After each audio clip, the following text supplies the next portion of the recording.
This episode is brought to you by schmegma-lock, keeping those grapes as fresh as possible. When you stink, we all stink. Hello, guys, and welcome to the Podguyz Podcast. No, alright, you guys all laugh. Is this a real product? No. We come up with fake products all the time. Oh my god. You're like, damn, that sounds awesome. Schmegma-lock. It's so Don't hard go bond unless you want to sponsor us. Yes. Schmegma-lock. Schmegma-lock. Hello, guys, and welcome to the Podguyz Podcast. As always, I'm Tony Kaz, followed by Will Carey. And I'm Ryan Williams. Tom Durden. all right. Well, It gets harder and harder to do that. Because every week. Like, I try to keep a straight face, and then I just... I like that you got into character for that. Like, I felt did. it, and You then felt it, it right? hit, I'm Like- calling you for some voice feedback. I like close my eyes till it's like schmegma-lock. I felt like I was really selling that shit. I love how everybody got quiet. They got quiet. They're like, Schmegma-lock? Really? I had the second guess if it was a real product. Everybody was dead quiet in here. I was like, Jesus. Like, I could We feel discussed it. last week, and So if I didn't the know if we squatty potty discussed is a real thing, schmegma-lock Schmegma-lock. All we need is a I told you, video. we need to start like I know. copyrighting this. Well, it's on Read it. video. We have this as proof now. We're good. We're good. We've created it. It's Yeah. out there. 8/19/2019. Copyrighted from That's the Underlock. price, too. Yeah. That would. I'd be all over some 81 grand right there. Woo!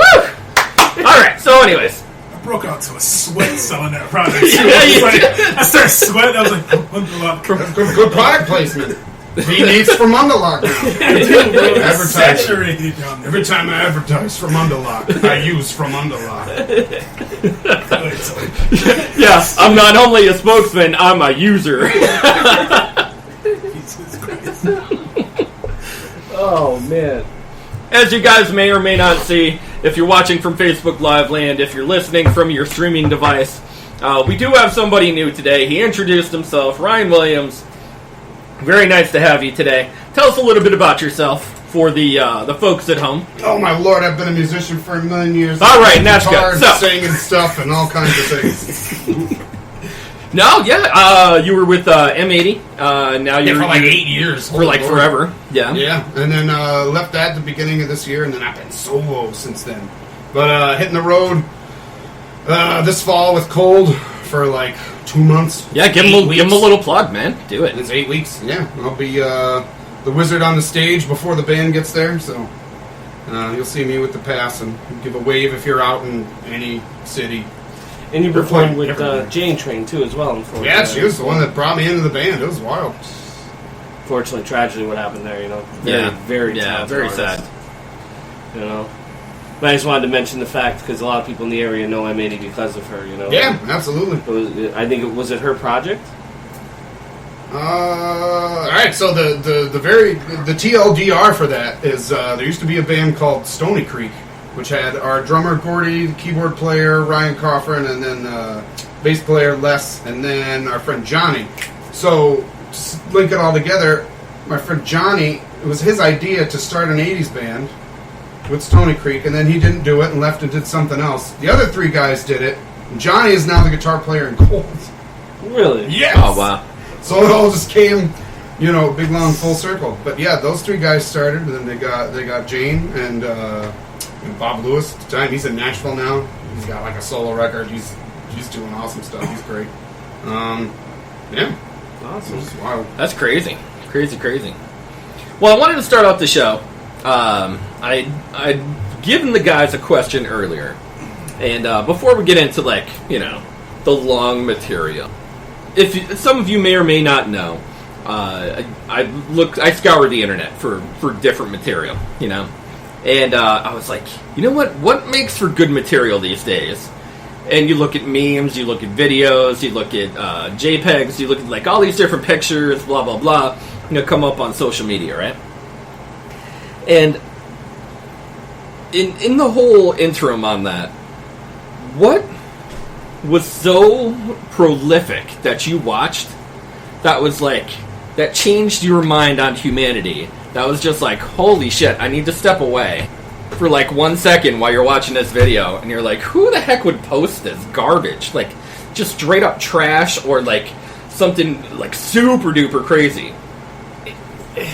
Are we talking like levels of offensiveness too? Oh yeah, Like getting banned from Facebook worthy? Oh yeah. I'm in a couple of groups now. We have to keep changing the name, but it's all this like after dark stuff. It's not Rainbows and Kittens, is it?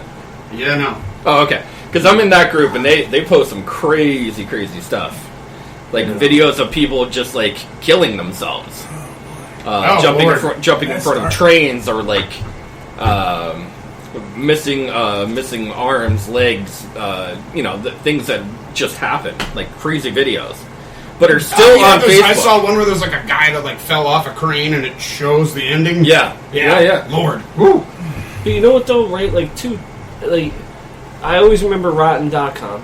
Yeah. Oh yeah. Right, which was something that and I mean, I think we just grow up in a time period where like reality TV is almost what that is. Like, there's offensive stuff on every channel. Every channel. Bravo, A&E. I mean, look at Honey Boo Boo. That's what just changed. That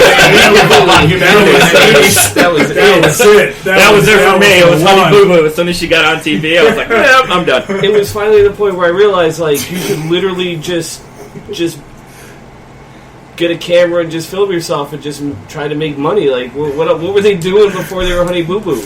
They were just white trash. Those reality shows were a happy accident because the viewership splits humanity into two groups, which pretty much encompasses everyone. So you have your first group, which are people who would idolize Honey Boo Boo being famous and want to be like them, and that's a group. No judgment. And then there's the other group of everybody else who looks at that and goes, wow, I'm doing great in life because I'm not doing this. So, which I would say maybe most of the people are in there. Look at this train wreck. Like, that's a good 90%. Everybody loves a good train wreck. Yeah. You cringe and you wince. I mean, you've brought up Caitlyn Jenner probably half a dozen times for the podcast, and it's just like, oh no, is this one of those? I'm like holding back because I'm like, how bad do I get on this thing? No, you can go straight out. We're still on Facebook rules. Sex or like adult related because he'll chop it out. Okay, so we'll keep it like fairly R. Just imagine that his kids are sitting next to him listening to you. Just don't curse as much. That's fair. Yeah, no. Ryan Walsh. So, you brought up Rotten. I don't know if you remember the other one, which is even worse, which was Ogrish. Mm-hmm. Okay, so Rotten, I believe, was the host. Ogrish was the predecessor to Rotten, and was like way worse. Like, Rotten was G-rated compared to Ogrish. Like, this was like, videos from the Middle East with guys like near a river, and you hear the sounds, and I remember like we watched all that stuff as kids when we were like 12 years old. Yeah. And like I never got nauseous, but I got like the shuddery garbage feeling watching some of those videos. And then you eventually just build up a tolerance. It's like the only difference between kids that watched Ogrish from our generation and like 50s cops are dealing with like the smell. That's it. Yeah. It's the only thing you didn't get from the imagery. But I just, even still I watch some of that stuff. I'm just like, oh God, why did, I'm like weird for like a day or two afterwards. Eventually you shook it off. But all the worst stuff I get sent privately. And then I hear stories from my friends like, this one dude, I had to like tell him to stop sending me stuff because, he sent me a dude and a chicken getting it on. I'm like, all right, listen, man, I can't have this on my phone. You gotta stop this. Kick the door. I draw the line at chicken. You want to send me amputee girls having interesting relations with people? Chicken banging would probably be like I might even wince through a goat or something and just be like, point and laugh. I mean, unless it's a chick with the bird thing, like what's her name? She's a famous cosplayer, but she did the chicken head video. Did you ever watch it? It's like a Belle Delphine thing. Did you guys like discuss the bath? We actually we did. Yes, we did. Oh man. Oh. I think for me it was 2 Girls, 1 Cup.